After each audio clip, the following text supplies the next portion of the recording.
Hindi na nakalabas ng buhay pa ang 6 na miyembro ng isang mag-anak sa barangay Nankayasan, Urdaneta City pasado alas 2 na madaling araw noong Lunes, April 20. Ito'y matapos matrap sila sa pagkasunog ng kanilang dalawang palapag na bahay. Hindi na sila nakalabas hanggang natrap na kami doon at nasunog.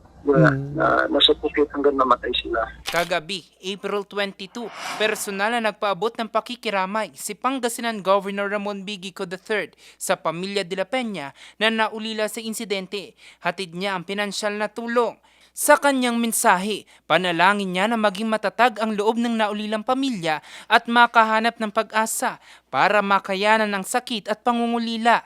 Sa Sabado, April 25, nakatakdang ilibing ang mga labi ng yumaong mag-anak. Sa mga nais tumulong, maaring makipag-ugnayan sa numerong makikita sa inyong screen.